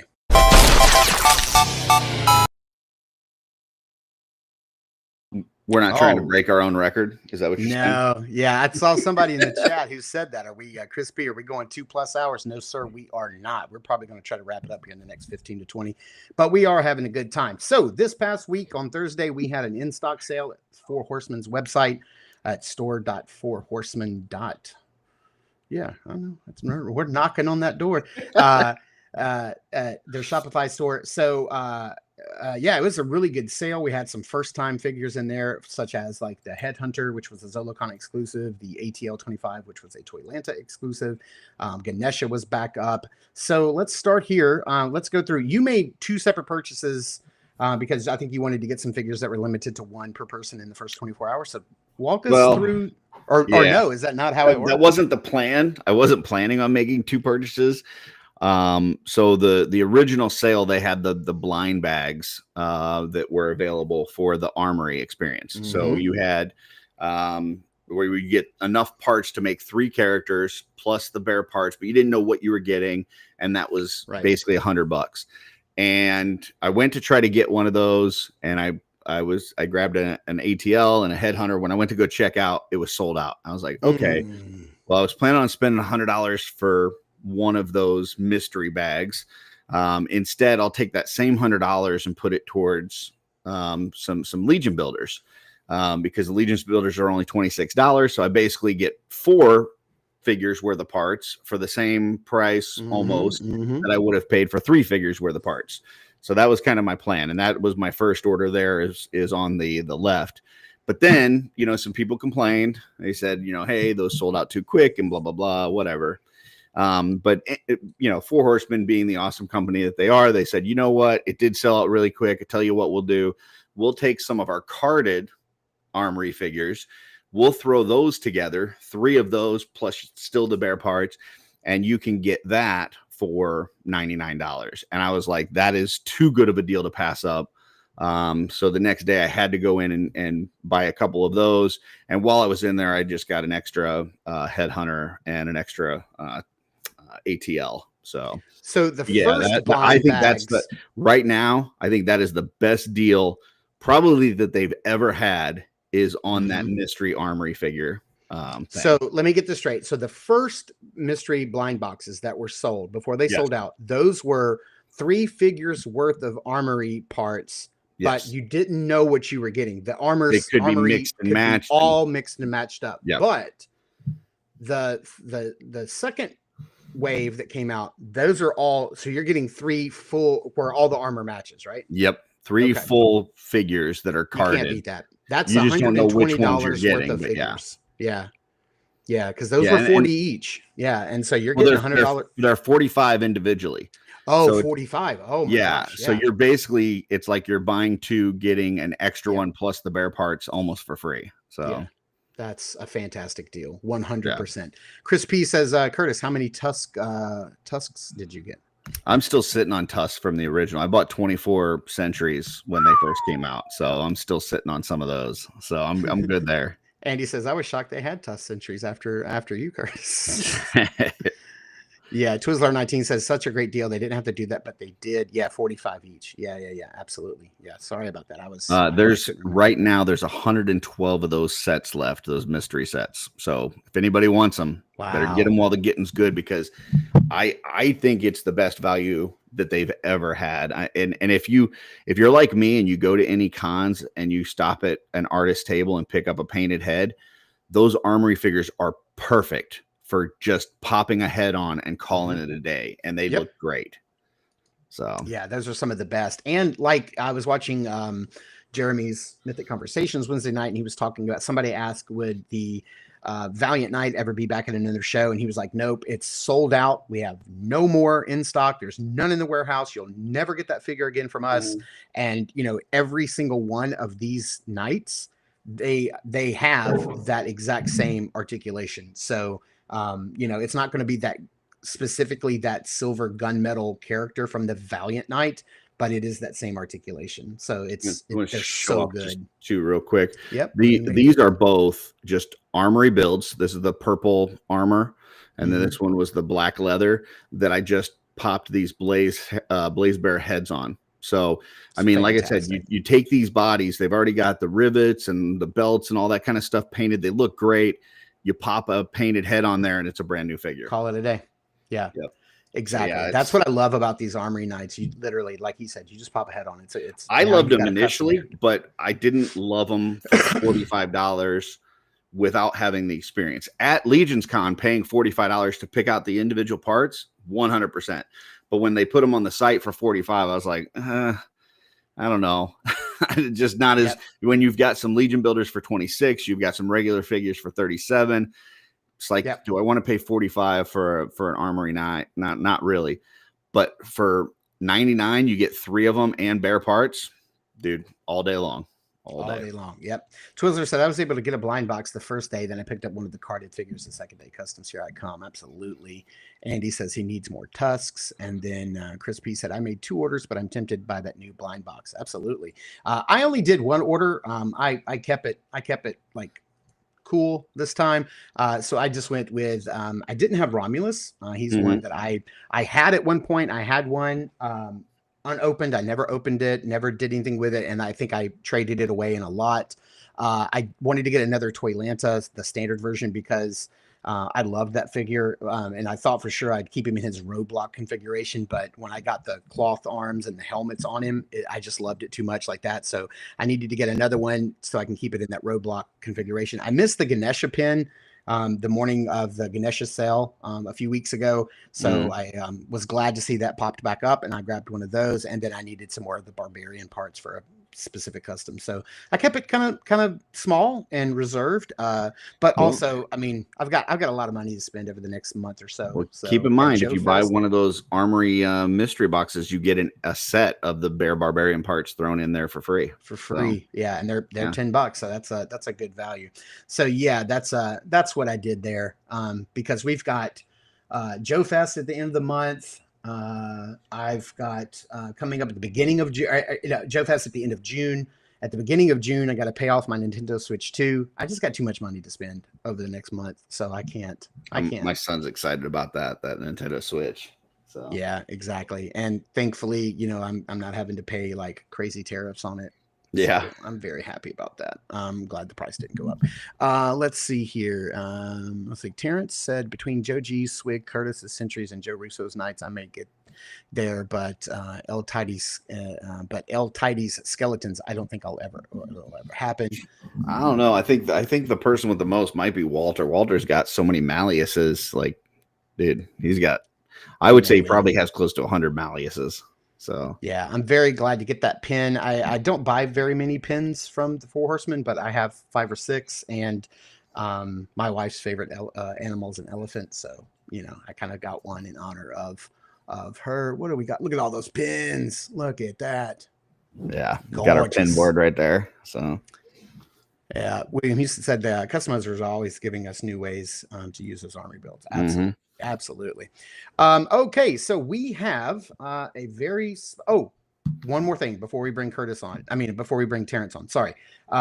One more thing I did want to share. So I did want to go to their website real quick, just to kind of go over this real quick. This is their as of right now. This is what's happening right now. So you can go to their website right now. You could get the carded mystery box. Carded Mysteries of the Armory blind box 3-figure set. You've already heard Curtis explain. This is a mystery box. You will get 3 random packaged Armory Knights from the Legion Con Armory experience. Let's see. These blind boxes will not include the pieces that were only available during the live Armory experience, since they are the after show packaged figures.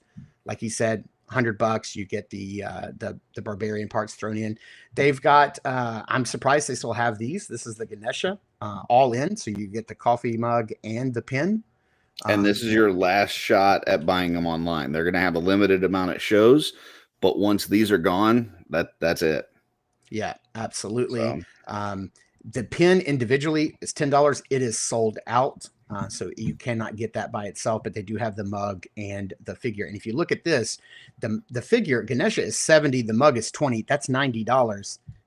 This is also $90, and you get the pin. So why not if you're looking for that figure? They still have the Warrior Beast Headhunter in the Toylanta. Figure is still in. But real quick, Curtis, let's just go through here. Let me click View All. We're just going to scroll through here. What would you recommend to somebody who maybe isn't into Mythics that much, or is kind of new to it, or maybe some of your sleeper hits for fans who are fans of Mythics but maybe have never picked one of these up before? We're just going to scroll through real quick. What's a must pick up for you? Well, I would just say real quickly that a lot of people were shocked or surprised that the ATL and the Headhunter were $50, which is the show price, because in the past we've typically got the non-show version for $37.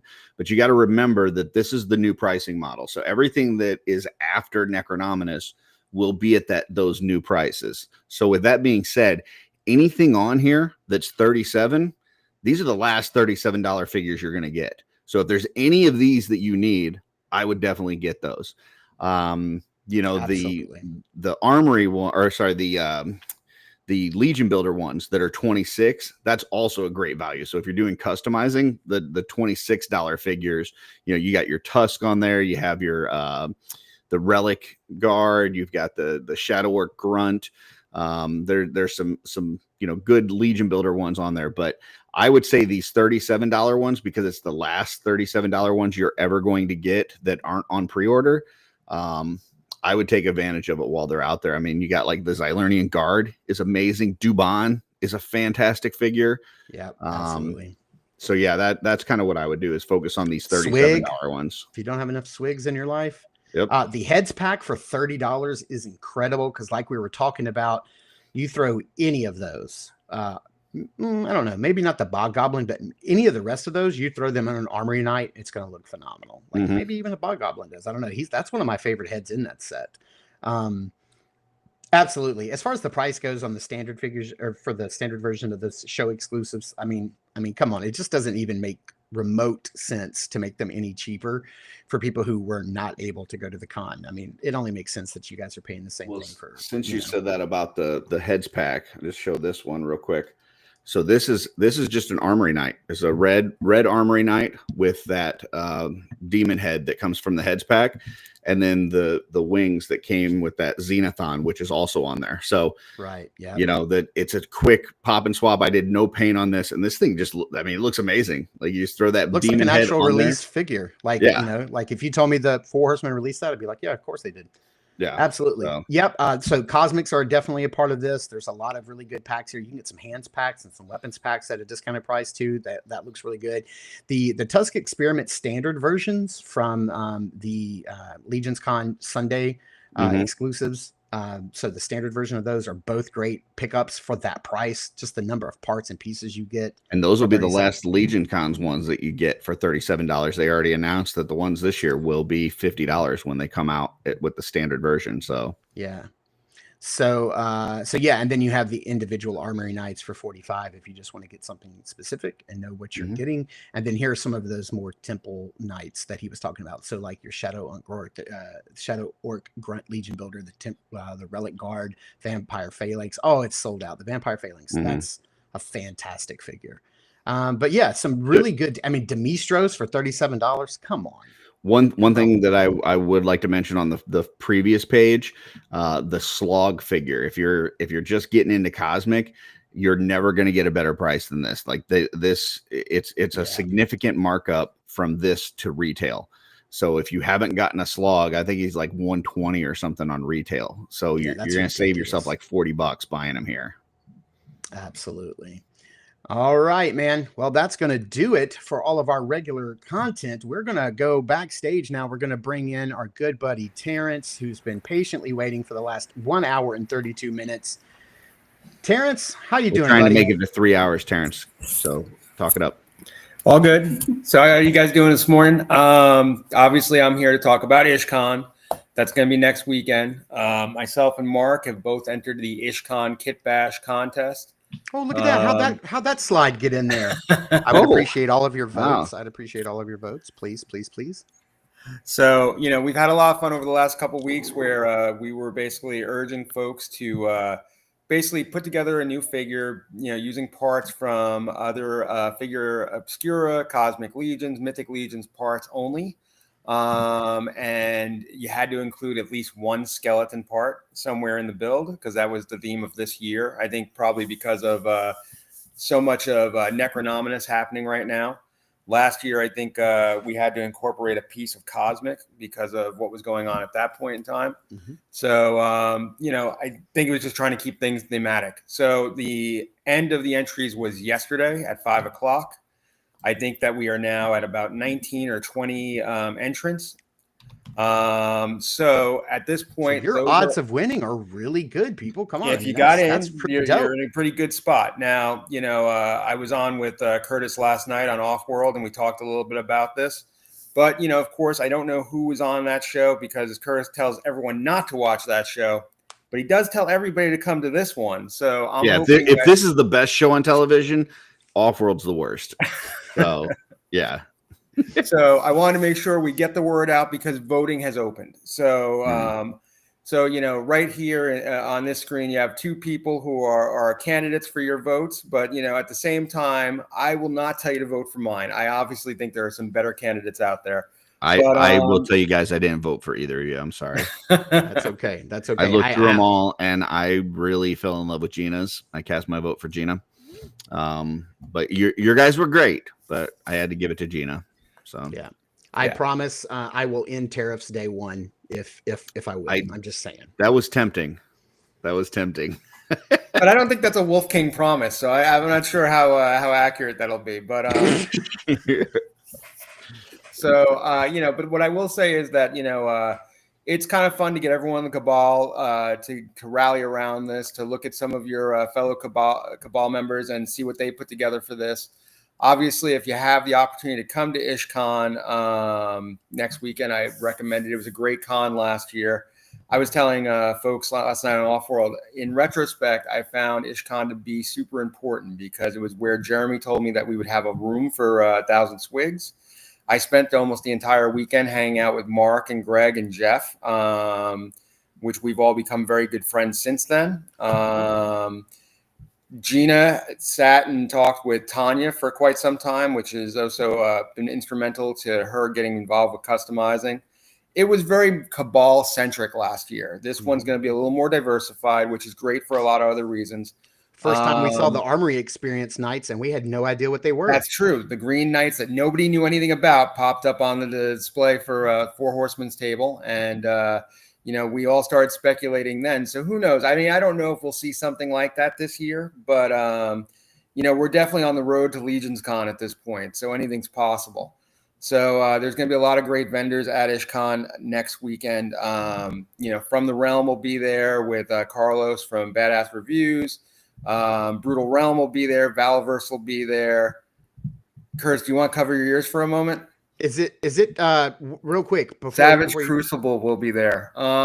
Just putting that out there. Is it in a new venue than where it was last year? No, it's going to be at the same venue. Okay. Purple Gang will be there this year. They were there last year as well. I will be there with the Purple family and having some fun. And I'm not sure who else is coming this year, but, I know Four Horsemen will be there. All those great vendors I mentioned will be there. Ish always puts on a great show. He's one of the best retailers out there. Always keeps it fun. He's got a bunch of different events lined up. I know Dirk's Designs is going to be there doing a painting demo with people throughout Saturday, I believe.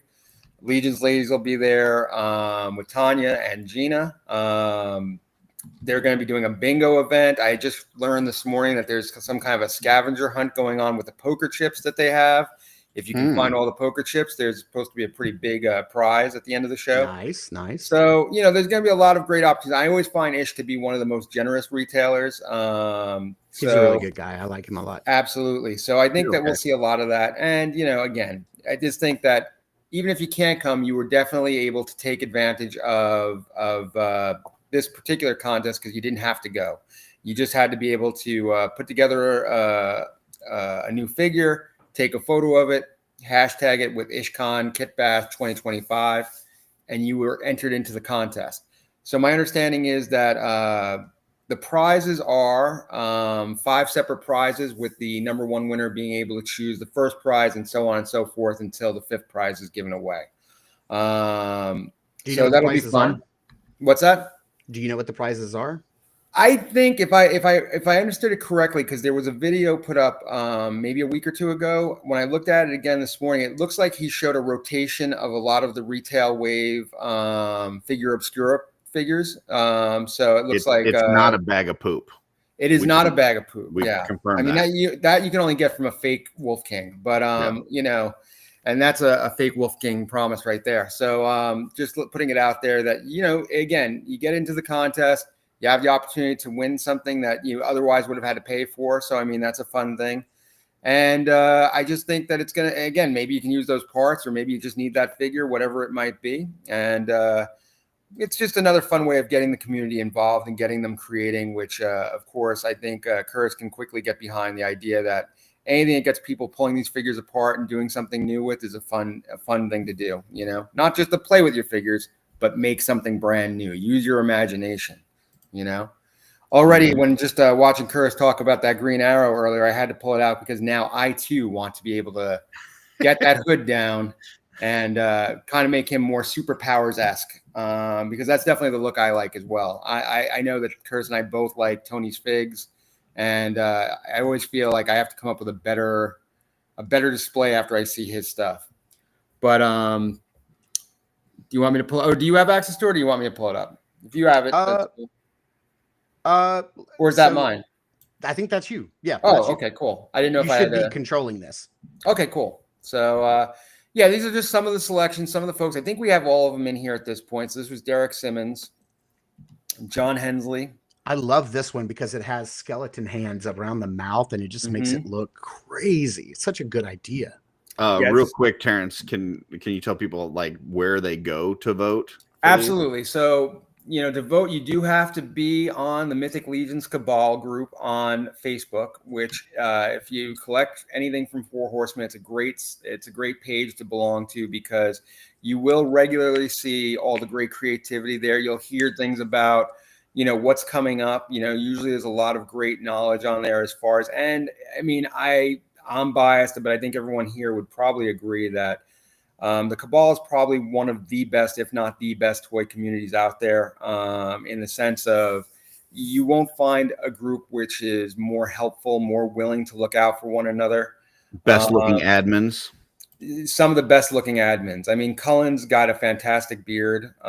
Jeremy Gerard, you know, I mean, I don't know who else we're talking about, but, you know, those are some great guys right there, you know, very handsome. It probably Elliot Lee. I mean, you know, I'm just drawing a blank on thinking of anybody else. But so Adam Showers here,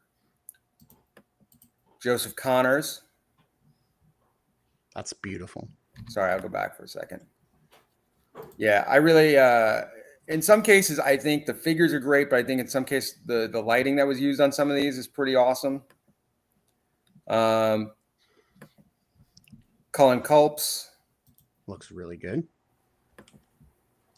Patrick Boyles, I think, is just so crazy because, again, I said this last night, like just the fact that he was able to so quickly adapt that that Ganesha body onto a horse, I thought was just ahead of the curve as far as that helmet and tongue is crazy though. That's crazy. Yeah, that's crazy. This is Curtis's favorite right here. So good.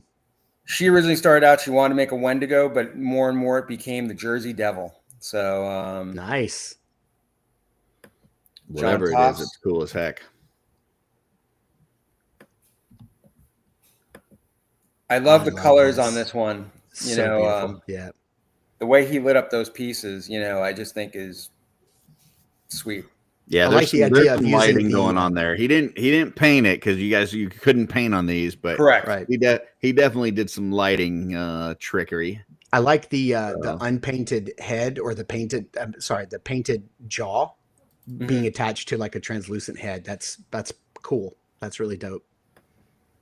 I love that. This one threw me for a loop for a while because I was challenging the head. I could not recognize where that head came from. And then when I spoke to Brett, he had explained to me, and then I checked it because I just didn't remember it. But there was a skull that came with the retail Krampus, and that was that figure. I kept looking at the missing tooth and the coloration, and I was trying to figure out if it was lighting. But indeed, that was a skull that came with one of two skulls that came with the retail Krampus. I also like using the King Bromden neck piece, like the furry part, as a beard. Because that was like a costume part for King Bromden, but but here it looks like a beard, and that's brilliant. I hate that thing, by the way, because it just drops hair all over your display. So I have it in a box, but that's cool on the Skeleton King. This is Jason Juarez's. Cool. I think he referred to this as Tuberculi guy, so it looks like a combo of the Tuberculi and probably an Armory Knight. This was Luke Griffith's nephew, from what I understand. His 9-year-old nephew put this together. And I think he called him Captain Robo Skull. Okay. It's a great 80s name. I love it. Look at that thing. Oh. This I thought was fantastic. I thought what was great about this figure was the fact that where I think a lot of us went the direction of kind of just instead of just incorporating a single skeleton part, we all went very heavy on skeleton. In this case, the person created this figure and then basically took a skeletal hand to make it into the bow holder for his bow. So I thought that was pretty unique. Then this was Seth Griffith. And I like that. This is Fernando, who seems to be in the lead the last time I checked. It's very creepy. It reminds me of the quote unquote creatures from Shyamalan's The Village. It's pretty good. It's no Gina's, but it's pretty good.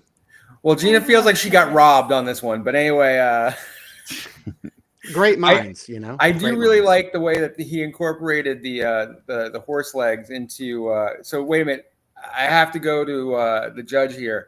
So, Curtis, is it Cornybus?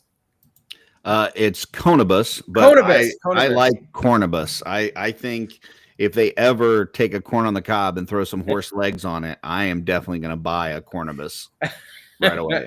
In fact, I would like some like skeletal horse leg holders that I can just pop into a corn on the cob to eat it like that, and then we would just call it Cornibus. Yeah.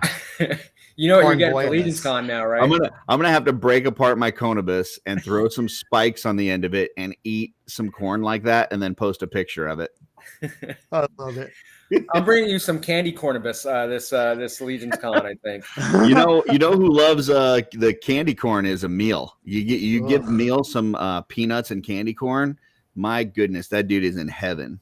I hate candy corn, dude. God, I can't stand that. I guess they don't have it over there in Sweden. So no, because they have actual laws to protect their people from stuff that'll kill them. Yeah, like their Swedish fish, which I guess is just called fish. They've got like a different name for it. It's like the company that makes it, but like they're not as sweet. Like they don't like it doesn't have near the sugar content as our Swedish fish. He likes the American Swedish fish better than their Swedish fish. Right. So I like their meatballs. He probably just calls them meatballs. Look at this one. This one's fantastic. Look at all the work. This is pretty good. I was confused on this at first. I looked at it and I'm like, I don't know what's going on here. Like, has he got like lock boxes as feet or what?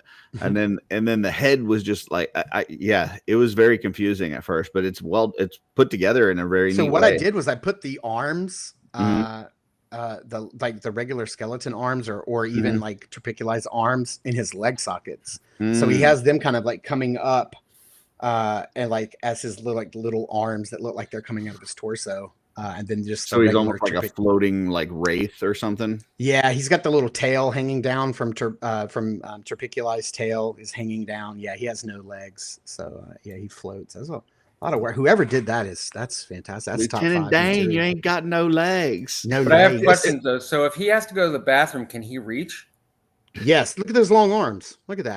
And if he pees, does he pee on the boxes, or is he allowed to pee around them, or does he have aim, or how does that work? I think it's like Gaspar sausages. You just have to have it in or around. Okay. Yeah, so, exactly. Yeah. Look at that. That's gorgeous. Yeah, that one was pretty cool. The only reason I was like, it's just a little too bone heavy, like so. I couldn't go with that one for a kit bash contest as like a standalone thing. I think it's awesome. What is that bendy piece that he's using for the neck? It's the tail. Tail. He's got 2 tails on there. That's exactly what I thought. Oh my God. But, so when I was doing my review, I like took that tail off and made like some like snakes out of it basically. And just popped a head on the end of it. And I think that's kind of what he did here. Like he popped the tail in the neck hole. And then on the end of it, he just popped a head on it. It's probably just sitting on top, like it's not attached, but it's enough that it makes it look just super wild. I love it. I need another Terpiculi to do some crazy stuff like this. I definitely want to steal the idea that he did with the front legs to where it's like arms, but then it goes into feet. I love that. It gives that like elongated look. Yeah. I didn't vote for that one, but I'm definitely stealing that idea. So So you have Joe Suter here. Looks good. Look at and that. then Dub Trace. Yep. So looks beautiful. Where can we go to on the Cabal to like see the voting and see how it's doing? So you're going to go to the Cabal on Facebook, and then you would. I think the easiest way is probably to look up Ish's name, or search Ishcon Kit Bash 2025, and you should find it that way. I think if you just look up his name and you click on it, it's the first post that'll pull up. It should come up under most recent. Yeah, and then it also, like, if you don't have to, because it lists it by the person's name, but if you don't like know who did what or you don't remember, there's a little picture that you can click on and it'll pop up the picture for each selection. So okay, because I didn't like the fact that he put people's names on there, because then that makes it a popularity contest. So this is why I thought the casting hand came from John Constantine, because I actually unboxed one I had for a while and I hadn't seen it. And I looked at this hand. I'm like, is that the same? And it's probably the same mold, I'm assuming. No, right? It's actually a little different. The one that I got from the Blue Beetle, his bottom two fingers kind of come in a little bit. They're not flat like that. Okay. So, but that would work too, for sure. Let me see here real quick. Let me share this. Okay, can you guys see this? Yep. Okay, so here is the post, and so see, like next to the names, there's like a little tiny image. If you click on that image, it blows it up, and so then you can see each one. Got you. There we go. So yeah, let's see here. Let's see who is in the lead. I see 11. It's still the one at the bottom. Yep. So we have this one is still in the lead with looks like 19 votes. It's beautiful. We have Joe Martinez is it 19 votes or 19%? Oh, 19%. I'm sorry. Yeah, okay. Yeah, 19%. Then we have 11%. We have Joe Martinez at 11%. We have this one at 10%. And then we have Gina's at 11%. So beautiful.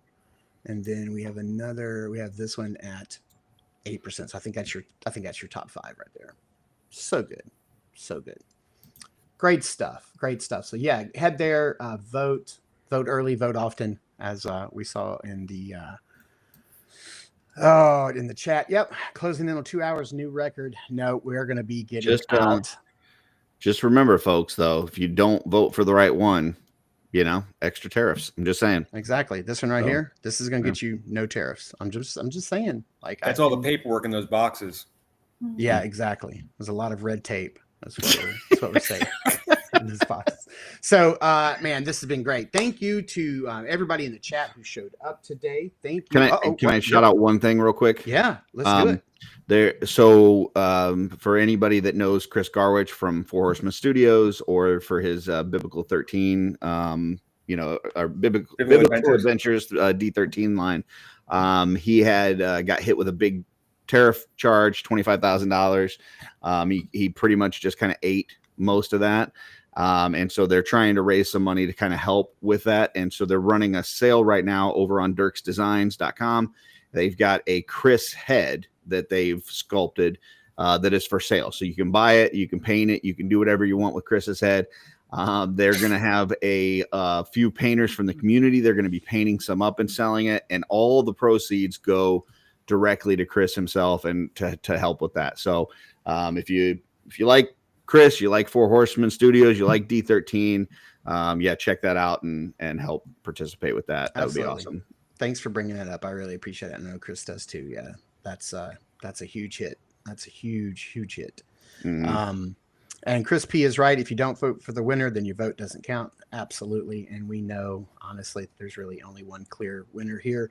So I'm not going to, do your civic duty, folks. Yeah. Come on. Don't be one of those people that later on you go, I'm not happy about the situation that we're in and stuff. And then they're like, oh, who did you vote for? Oh, I didn't vote. Don't be one of those folks, Yeah, exactly.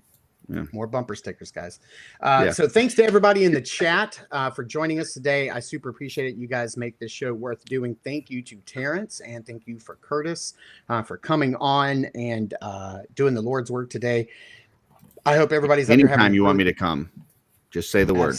Absolutely, man. You're a great co-host. I really appreciate it. I also would have asked Terrence. I didn't know he was off today. It's a rare Saturday for Terrence to be off. I guess the golf course is closed today, or no, I just the way the scheduling worked out. I'll be back there. This is kind of a cool week for me. I mean, it's been very busy the last several months, but I'm off today. I have a brunch tomorrow for Mother's Day, and I'm done. And then I'm kind of off Monday and Tuesday, and then I work Wednesday and Thursday, and then it's off to IshCon Friday morning. So I feel like this is going to be like a fairly easy, fun week. Once it'll be more fun once I get to IshCon, but yeah, absolutely. But it feels like a good runway to it. So hey, real quick, Andy, want to know if you and Gina are going to the Maryland Toy Expo? So we are certainly trying. It's definitely on our radar. We're going to try to get there.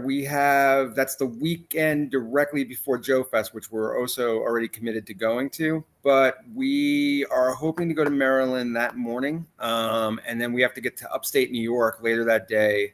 I feel like I'm doing Curtis's California trip, because we're going to try to get to Maryland in the morning, and then we have to be at Gina's niece's Sweet 16 in upstate New York later that evening. So it would be a nice trip, but it's going to be a little hectic. So going from Maryland to upstate New York in a single day. But I'd love to get there because I know Andy's there. I know Oz will be there. I think Heinrich Hoffman might be there. So it'd be nice to see a lot of my Legions Collector Tribe Clubhouse friends and family. So I will definitely try to make that happen. I think the Purple Gang was there last year, or at least Jordan was there. So I don't know if they'll be there this year, but it's con season. So they'll probably be there in some way, fashion, or form, or maybe I will be Purple Gang at Maryland Toy Show. You never know. Yep.